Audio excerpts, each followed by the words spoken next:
replay analysis number 9. And in this replay analysis, we're going to focus on this Naga Siren. She is 6.2k MMR. Her highest, or his, probably a guy, but I'm saying her because of Naga. Her highest was 6.7k MMR, which is extremely high. That's probably like 99.99th percentile in terms of MMR. Probably higher than that. Probably way higher than that. But anyways, that's around what my MMR is. So like this game, even like though there will be some mistakes, we have to realize that everyone in this game is pretty damn good at this game. And so basically, again, I'm gonna keep saying this because I don't want people to get confused, but I don't want to be casting this game, so I'm gonna spoil the game. This Naga gets a 15-minute Radiance and then she loses. So we're going to, the majority of this replay analysis is going to focus on how you select your items, because this Naga went Radiance before Boots, so I thought it was sort of questionable. And then how you farm and how that dictates how the game will go. Because even though this Naga got a 15-minute Radiance, I felt like her farming pattern didn't have an impact on the game. And a really important thing to remember is that like farming your own jungle is good, but farming the enemy jungle is going to win you the game, because you farm their jungle, then they can't farm it, and then you just have go to nothing, right? Like if you both farm your own jungles, then it just breaks even. So you have to be smart about how you farm and how you cut waves and how you apply pressure to the enemies. So anyways, with that, oh shit, my phone. With that, I'm gonna go ahead and just start this, I guess. So with Naga Siren, she starts with a Stout Shield, Quelling Blade, 2 sets of tangles, 2 branches. I think that she probably should have got a Clarity if she wanted to do this build 30 seconds instead of one of the branches, just because it's nice to have mana. You get an extra spam or 2 of Riptide. 2 spams really, because new clarities are so buff. Otherwise, I don't really have a problem with it. I think that if you start with a defensive trialing or even a dueling, I don't think that getting Blade is that good, just because the first few CS should be pretty easy. But then again, like Naga's 47 base damage, even though her base, like if you look here, her base, I don't know what I should call it, attack damage range is only 46 to 48. That makes it a lot easier to last hit with. It's still really small, so it's hard to last hit with her. And I mentioned that because if you take someone like Venge, or who's in this game, that's a long one. Void's close, I think. Void's is close. Ven. No, Sven's close. Is Void's even close? Void's is pretty close. Jakiro. Okay, Jakiro's is like 46 to 54, so you don't really know how much damage you're going to do. Wait, I didn't see this when I went over to replay. Woo, that is not good. Anyways, so we start. This is also, I should mention that this is 6.82, so there's no 100 bounty runes at the start of the game. And yeah. So you don't get really good block. He blocked 1 melee creep in front, so your lane equilibrium is not going to be the best here. That's actually a huge problem, because as we can see, the Almanac has wordless pull, and I'm gonna sort of talk about how you need to deal with this. You need to, you and your Venom both need to start hitting your own creeps first of all, as much as you can. And then here, well, that's just base. Like they couldn't control their lane because Omnate blocked 1 creep in front, and then they don't have a pull. So there's not much that you can do if that happens. Something that this Naga does do is sort of good is he just pushes it into the enemy tower. This way you have a chance of sort of resetting the creep aggro. This Omnate played it well, and he sort of pulled it to the side. But it's harder to CS under towers, at least, and stuff like that, because this Venom's not zoned Omnate anymore. So basically, from now on, this lane becomes a 1v1, and as I mentioned earlier, this Naga Siren goes for a Radiance Rush before boots. And I'm going to talk about when you can do that and when you can't.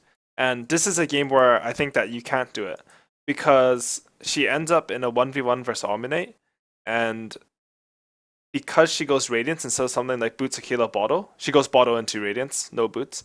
The Omnate is it's a lot easier for him to farm the lane, get EXP, and the Naga has to miss some CS, miss some opportunities because of that.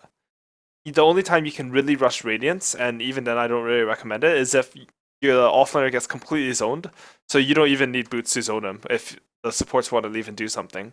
The problem with builds like rushing Radiance is that as soon as your supports leave the lane, the offlaner can basically do whatever he wants if you're a hero like Naga Siren. And that's one of sort of weaknesses with Naga Siren, is that even though she's extremely strong in these like 2v2 or 3v3 situations as a carry, she's not a carry that is scary once your supports have left the lane. Like if you have someone like a Void, once he hits level 6, he is always scary to the enemy offlaner. So it's hard for the offlaner to come into lane, and that's one of the reasons why Void is really good in lane and extremely good when it's free farm and it's supports leave. Naga Siren, like, yeah, I don't know, she runs up and riptides you, I guess, but then pushes the lane, and so yeah. I need water. Oh. Anyways, I'm gonna skip ahead a little bit. I'm gonna talk about the 1v1. I don't really want to talk about like how you should lane, because one, this Naga Siren is honestly probably better than me at laning, and two, like, you should get that somewhere else. So I'm sure there are better tutorials for that. But anyways, like, if she had bought boots and Aquila, it would be a lot easier just to dominate your lane. Like, that much should be obvious. And even though getting an earlier Radiance, like if you like go into a custom game and you get the earliest Radiance you can get, you're like, oh, this is the fastest farm I can get. You have to realize that by doing it, the Omnight's also getting more, because you're not going to have a killer to contest in lane, you're not going to have whatever to do whatever you want. So, like in Dota in general, it's way better to have, like, as a team, have 5,000 gold and they have 4,000 gold, than as a team to have 9,000 gold and they have 8,000 gold, for example. Just because the gap as a percentage of your total gold is so much more. And you're basically, if you trade your gold for their gold, it's the same concept as trade swapping, right? Like you're going to hurt both teams, but you'll be stronger relatively. Whatever. I don't even. That concept should be understood by now if you watch my other videos. And yeah, so break people's clarities, whatever. I don't really care about the stadium phase. Almost going to get quite a bit of CS in the XP. You can see he has like an 8 damage advantage over Naga, because Omnight's fucking bullshit. Naga has no damage. So that's sort of unfortunate.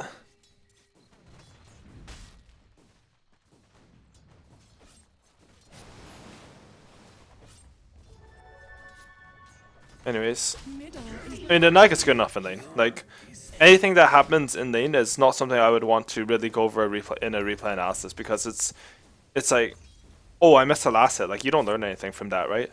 Like, you want to focus on decisions and stuff that you can really learn from. Anyways, she brings herself a bottle. I like that one, because she's getting low on Regency and something, so she gets her bottle back. Blah blah blah. Using illusions to farm is sort of iffy, just because, like, you might need the mana. She only gets one ISO grow out of it, and then he has a really nice gank dodge on the Storm, and then they actually come and refill the bottle with the Veno TP, which is really good, which nets them a kill here. This is really cool by Naga, actually, if you watch this. So you need hotkeys for skill up, and then like and then using it. It's really important to have something like that, and just because she has that, like mine is ZX, for example, for skill up stats, or if I want to skill net, it'd be ZW, and then you cast a W on them for a quick net. And like, it's small, but it happens a lot to me where like I level up to 6 by using a skill, and I skill up my ulti right away, and I killed him with it in lane. Like, that's one way to get a really easy kill. And it's like taking advantage of I don't know, take advantage of them not suspecting it. So as a safe laner Naga, if you have good support, you sort of have the option to also go for, you can go Aquila or Mana Boots or Soul Ring, or any combination of that. With the new bottle, with the new like runes, with the bounty rune every 2 minutes, I think Soul Ring's pretty good. I think Arcane Boots are fine. I stopped liking Arcane Boots as much just because of the new rune means that you can get off mana. I think just Aquila bottle is fine this patch. I don't think you need Soul Ring. It's not that bad to get, but the travel spells from the cooldown and the new runes make it so that mana usually is less of an issue than it was in previous patches. So anyways, you just farming the lane, that's a good job. Farm jungle. You can't, there's another problem, like he has this relic on Curry already, which is sort of ridiculous, right? For an unsupported Naga, he's farming extremely well because he was basically in a 1v1. But like, I don't know. It's you need movement speed to farm with your Radiance.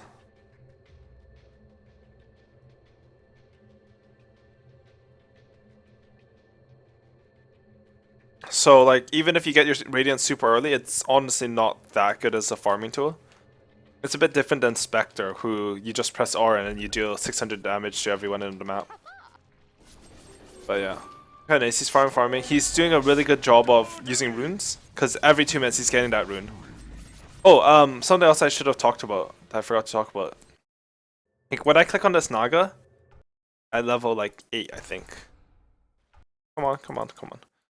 Yeah, level 9. She doesn't even have ulti yet. It is something that's really cool that sort of displays the high level of Dota this is at, I think. Because it's sort of natural to just take your ulti at 6, but Naga's ult at 6 honestly isn't that good. It's like a get out of jail free card, but most people when they gank Naga, they basically, at this level, they'll either assume you have ulti so they can't kill you, or they'll bring enough to kill you regardless of ulti. So they can, like, they'd only kill him with a chrono. Like, they can get the chrono off before he sleeps and then burst him in that. And the sleep won't help you at all there. So taking an extra point, you need a point in that in lane, I think. Getting an extra point in mirror image will help you farm a bit more, just because it's more the illusions take a lot less damage. They do a bit more damage. I know it got nerfed, but it still matters a lot. And then having extra point in Riptide helps you farm faster, stuff like that. So that's sort of cool. Anyways, let's skip ahead here to when he gets his Radiance. So the biggest criticism I have for this Naga is that he doesn't really use his illusions to creep skip, I guess I should say. He uses runes really well. Like, he checks every rune, which is really amazing. But he's basically farming in like what I would call like a pre-miracle Naga style. It's like these two illusions, if they run into this void, but you shouldn't care about them. You should just keep running here, and you would get this wave here. And then since this wave will push in, like there's these 3 creeps would die, this wave will push in, this creep's already dead. Maybe the wagon's still there. They would kill the wagon, and then they'd be hitting mid tower.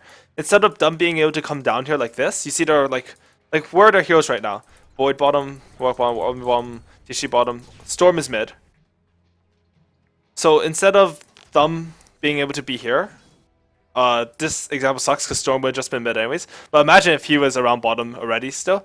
You would have forced someone to show at this tower just by creep skipping this wave, and you would have got 5 creeps, which is like 250 gold. So that would have been really good. Ooh, my phone, I'm popular. Never mind, it's not important. So that would have been really important. And then they wouldn't be able to like 5-man to 4-man, in this case this tower as well. So the reason why creep skipping is so good is not just because it's a very efficient way of getting farm. 5 creeps, 250 gold. Like, there's no jungle camp that's 250 gold, first of all. And it's easier to kill because creeps are only 10 ticks in your Radiance plus a hit from the illusion each or whatever.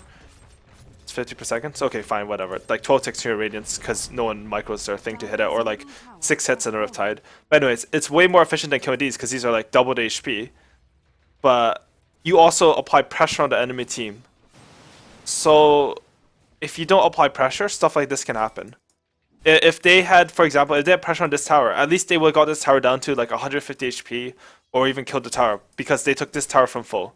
And if we look back here, like Quap was sort of pressuring it, but it wasn't fast enough, you know? This pressure had to be faster if you know that they're going for this.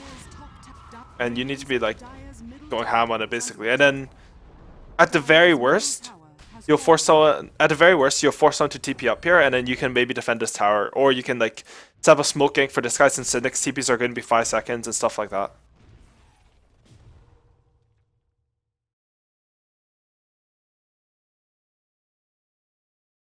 Anyways, so that's one thing. Another thing is that once I get my Radiance and Naga Siren, I think that you want to be more trying to farm these camps plus top lane. Hopefully these camps if you can. But when you do that, it opens up a lot of space for your allies. So the biggest problem with this Naga is that it's been 19 minutes, and even though she's the highest net worth on the map, she has 50% more CS than anyone in the game, she hasn't made any space for her team. And while this is okay, like at lower levels, like this guy's playing at the top level of pubs, which I mean it's not competitive Dota, but like you still have to make space to your team because your team, like, no one wins 1v5 anymore in Dota. Like you can, but it's way harder than just making your allies do some work for you. So that was sort of unfortunate. She got sort of greedy there. I mean, it's good play, but it's just too slow, right? Like, let's look if she had been a bit earlier. Because she stood around mid a bit. So she sends out her illusions mid. If she had been decisive in her decision making, she could have been like, okay, let's see when it was. So, 5, she waits here. So she really only loses like 5 seconds, but then those 5 seconds and then loop around here means that doesn't get to this camp. You want to time your illusions so that she has illusions up here to farm these ones, stuff like that. Anyway, like it's that point wasn't that relevant, but ooh, my prep for this game really sucked because I thought that was going to be a relevant point when I saw her have to sleep up here. But basically, when she came up here, she should have had illusions ready to farm the jungle. And she should have been able to pressure lane. And then when she comes back here, you probably... So she comes back up here, which I really like. And then she sort of messes with the void. She's pressuring top tower. See, at 21 minutes, this is when she first starts making space. It's sort of unfortunate that she doesn't have sleep up. But what can you do? And I really like how she's, you know, she's trying to maximize her farm here. But then, something I really don't like is that she TP's mid to try to defend this tower. So instead of just continuously farming, which, and Nagasar is not good at fighting for a long time. If she had just kept going here, she would have got it this way. So 250 gold. Yes, Quap takes it, but maybe Quap should be back there. Or Naga could TP towards bottom.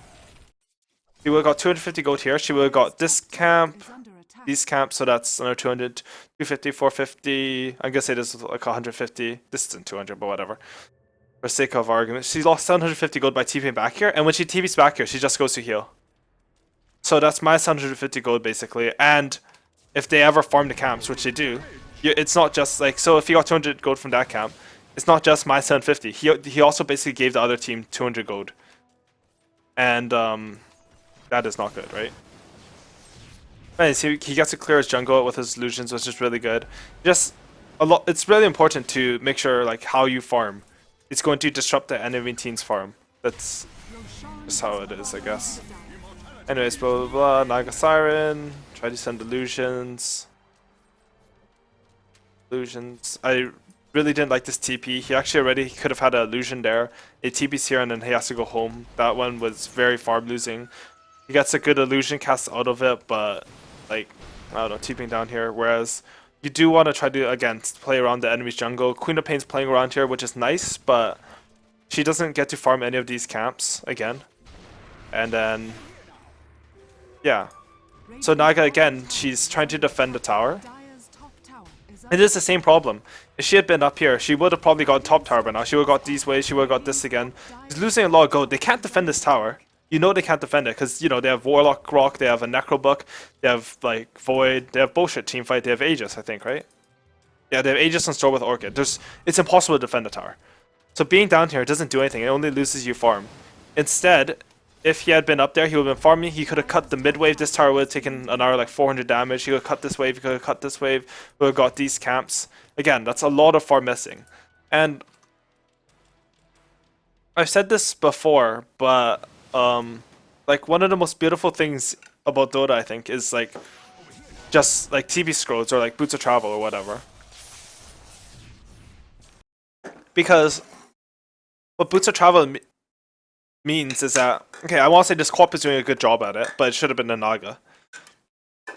Which is sometimes unfortunate because you aren't as coordinated in pubs, but in a like a scrim or something, you should be coordinated like this, where the Naga's up there. But anyways, back to the TP thing, is that 3 or 4 people can defend this tower, stall them, make sure that they can't just push out like 1 or 2 people. You're able to sort of keep them there and threaten them while you farm out the map. If there was no such thing as a TP scroll, you would literally have 5 heroes here hitting this, and if you don't have 5 heroes here, they would just keep hitting it, and then you would have to have 5 heroes here, otherwise you just forfeit the tower basically, and it's very easy for them to commit. TP scrolls allow them, like, if they overextend, then you can TP in, or by going for a tower, unless they're doing it with really good map control, they're going to lose something. They're going to lose damage on other towers, stuff like that. So that's really important to the game.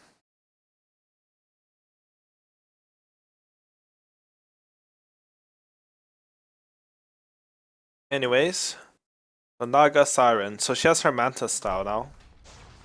And she's team fighting a lot, but I mean, it's sort of okay. I think that in a game like this, you have to decide whether you can team fight the enemy team, and this game the answer is probably no. If you can trade out some ultimates like this and get your like Naga sleep off and then just mess with the enemy team, it's not too bad, but like the reason why Naga is a strong carry is not because she's better with 6 slots. Like honestly, I think Storm is better with 6 slots than the Naga Siren is. If you're looking at a pure fight, like Storm will destroy an enemy team just as well as Naga was with proper itemization at 6 slots. Or Void. Void will probably be better than Naga if they're both 6 slots. The reason why Naga's strong is because she's supposed to reach 6 slots much faster than the enemy carries are. So you can see here, like the enemy team has had, I would say, like they've had an okay lead this game in terms of map control. And I mean, Naga had a good start, but if Naga doesn't stay ahead of them in farm, she's gonna sort of become obsolete just because they have an Omnite, a Warlock, a Void, a Storm. You know, even Jakiro is pretty good against Naga. So by defending these 2 towers, the Naga's making the game very hard on herself, and I can't express myself right now. This is actually ridiculous. I can't think and I can't talk, but yeah. Anyways, so she's defending towers and she's losing a lot of farm like this. And it's not just that you're losing farm; it's the fact that like you're losing pressure on the map. When Naga's here, the lanes aren't moving. They're not going forward. They're staying here. They're slowly moving forward on this lane, slowly moving forward on this one, but they're not hitting the tower. So I don't care that this team fight really went well, because the idea behind it, this team fight went really well for them, by the way. The idea behind it is that she could have been out here, pushing out these waves, and then TP into the fight, and gotten a good fight anyways. So, like, it works out for them really well, and like it's sort of weird to be so critical of something that ended up in a 4-for-1. That was huge for them, right? Like, this is absolutely massive. But they got sort of lucky in that fight, right? Like, the Dire team overextended and they dove on them.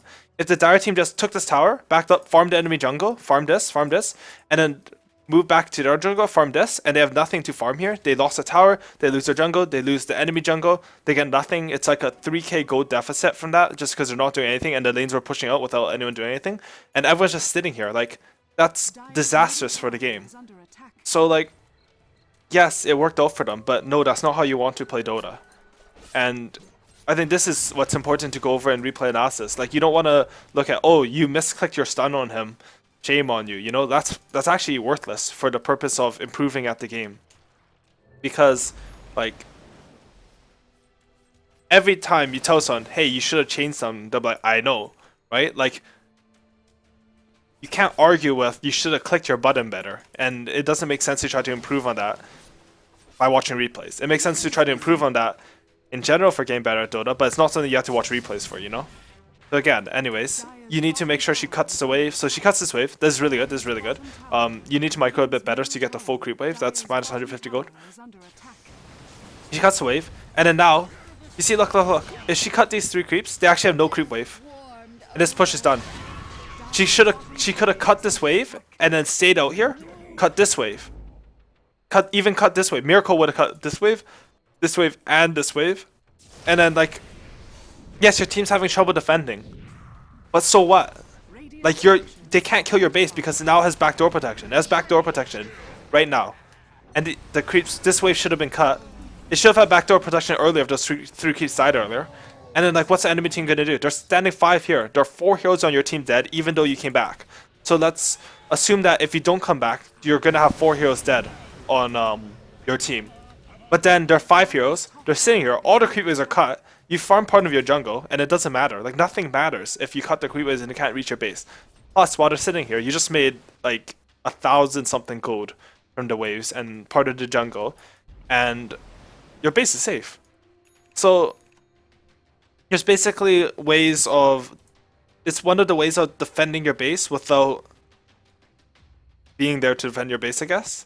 And that's what's important about pressure. So I keep saying pressure, and I don't think I'm explaining it well enough. Like pressure is basically something that makes the enemy team react and have to move around the map. So one of the problems with this Naga Siren is that she hasn't exerted any pressure on the enemy team. I've never seen her illusions skip creep waves, or get creep waves, or hit creep waves to a tower, so the enemy has to TP down here. It was done to an extent at bottom here, before this, but like it's too late, you know? It had to be like while they're basically at your base. So yeah, she's pressuring this now. See, this is good pressure. She forced a couple TPs. Now 3 heroes are showing us up bottom. Your team feels a lot safer up top. It helps a lot in that way. But it had to be earlier and it had to be better. And that's how you have to win a game like this. And I would say like if the Naga had exerted proper pressure, all the enemy's heroes would be slightly lower farm, and most cases you're like at the same farm and then they're each minus 1,000 or something, which is really good. But this case you would even have more farm. And Radiant lose this game, by the way, as a spoiler. But that's basically what lost them this game. It was just Naga got really big, but she took space from her team and she didn't create any space for her team. And it's not just that all the enemy teams will be 1,000 lower. It's some of your heroes would probably be 500 higher. I know Queen of Pain for sure would be more farmed than this, and so would like Venomancer and Sven and Lina and everyone. Because when you farm this portion of the map, the safe like when we talk about Dota, this is like which half of the map is safer if we divide it along the river. Like it's going to be your half, right? Because your towers are there, more of your allies are there. You know, you spend probably 70-80% of your time on your side of the map. So every time you take farm from their side of the map, it means that you're not taking farm from your side of the map, which your allies can get.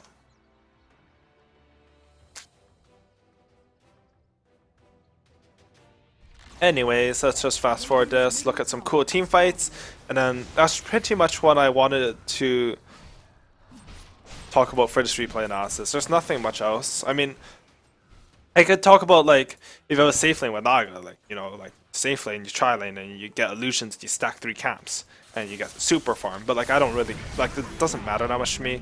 You also say don't run into fights like this because you're crazy, and then you die and you have to buy back, and that is not good.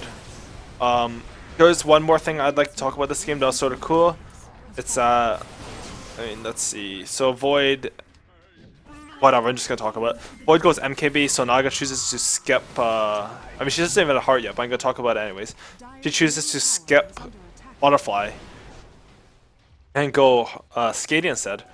I actually think that this is overall a bad decision, just because Butterfly makes it really hard for supports and Storm to fight your illusions. It also makes it, like, Flutter is fucking bullshit, so you're 5-2-2 MS with Flutter. And then you can get better sleeps off, you can get better split push like that, and Butterfly makes your illusions a lot stronger. Skady, I don't know, if you want to get something like Skady, I think most games you would just get Hex on a Naga Siren, to be honest. Or Abyssal, one of those two. Like Skady doesn't really help you man fight that much, and that's like they can specifically kill your illusions with AoE already. Like this game they can't, right? If they just have stuff to kill illusions with AoE, then maybe Skady Heart's good just because your illusions are so damn tanky, and then they also hit towers decently well with Skady compared to another Heart, but yeah, not the biggest fan. Anyway, see again. You just it's here. Now he has to buy out again, skipping ahead. And yeah, I don't really know what else to talk about in this replay. So I'm streaming this on Twitch right now, so if anyone from my Twitch chat has any ideas, I'm actually looking at it semi-frequently. Yeah, this otherwise I think to sum up this episode, and what I really want to focus on is just like the most key concept, I guess, is basically when your team makes space for you like this, or when you have a lot of space in the early game, you have to spend that space to make space for your allies. Otherwise, they're not going to perform well. I see a lot of people, or I see a lot of comments on something like Reddit, for example. It's like, oh, I always have to carry the game. You know, I have the highest GPM by far. No one on my team gets anything. They don't have any farm. All my teammates suck. It's like, no shit, they don't have any farm because you farmed these 5 camps the entire game. You haven't pushed any lanes, you haven't pressured any towers, you haven't farmed the enemy jungle at all. And you're complaining about your allies sucking when you've made the game harder for your allies. And I talked about that a bit in my first 2 thoughts, AUI's 2 cents, which was on pub mentality. But I think it's really understated. Like, if you make the game a lot easier for your allies, they're going to win you the game. Because in matchmaking,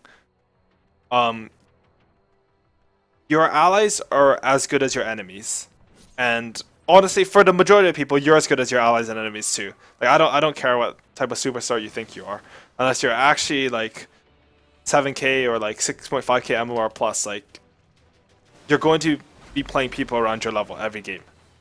So if you make your allies play better, you're going to win the game because everyone's playing better. You make the game easier for them.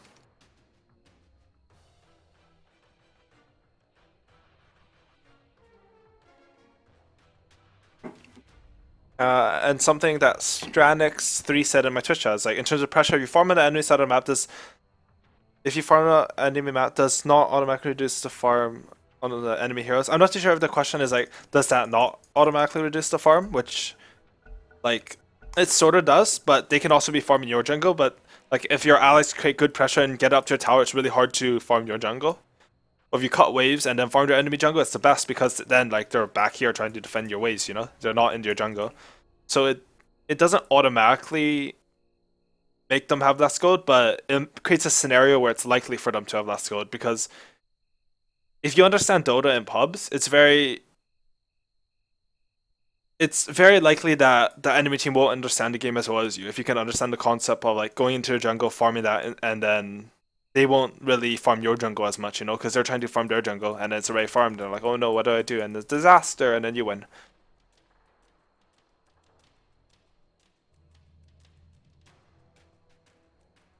And Fatal Bonds is actually ridiculous. I saw the team fight where Naga just died throwing illusions, but yeah, that's not that relevant.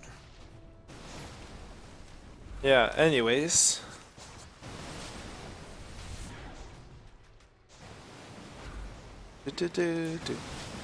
This game's over, by the way. They cannot win at this point, I believe. Maybe they can, but like it's extremely hard, so like just look at Sven's farm. Look at Venom's farm. No space made. Can't get diffusal blades. You know. Oh, the good stuff. Buyback for Naga soon, I think, and then Turn on them should probably kill 2. Okay. They killed Naga, never mind. Haha, Rafa.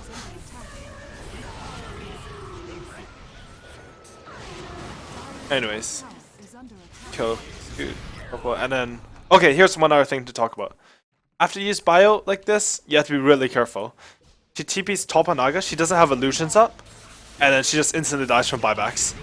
And then what? Like, game is fucking over, and it's not over because the Dire team didn't want to push, apparently. But like that should have been pretty much. It's an Rax at least, right? Please say it's an Rax, please. Okay, so it's one more Rax just because she got cocky. Instead, she had like waited till next wave, use illusions again, farmed the enemy jungle, and it still matters at this point in the game because she's not 6 slotted. Void's pretty 6 slotted, but he's not fully 6 slotted because he's not 7 slotted. It means he doesn't have his refresh or whatever. So could have like sat back here, farmed the enemy jungle so they can't farm it, get pressure on the lanes again, blah blah blah. Pressure number 1. Pressure is my favorite thing in Dota, if you can't tell by now. And then that's how you win the game.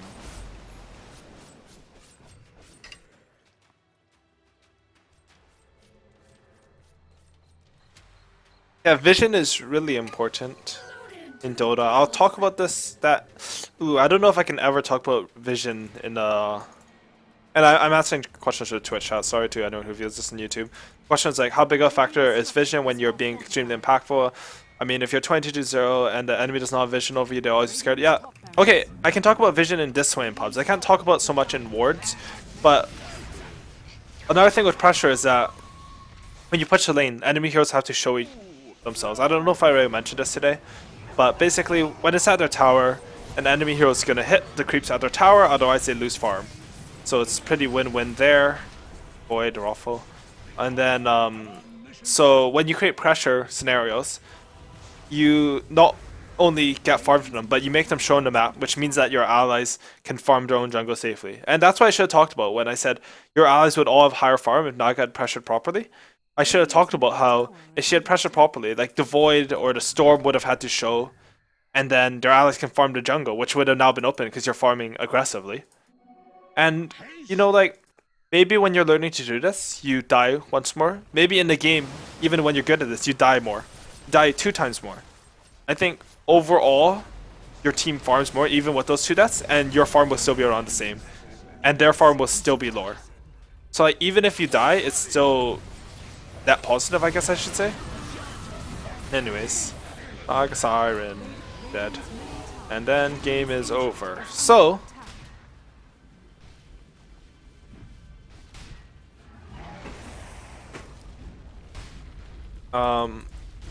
anyways, that is replay analysis number 9. Thank you for watching. Follow me on Twitter, like me on Facebook, blah blah blah. Links will be in the YouTube channel. And yeah, I'm going to be streaming games after this. I'll restart my stream so that it's easier for me to cut the VOD because I am lazy. And yeah, so I don't know how to do this efficiently. Thanks for watching.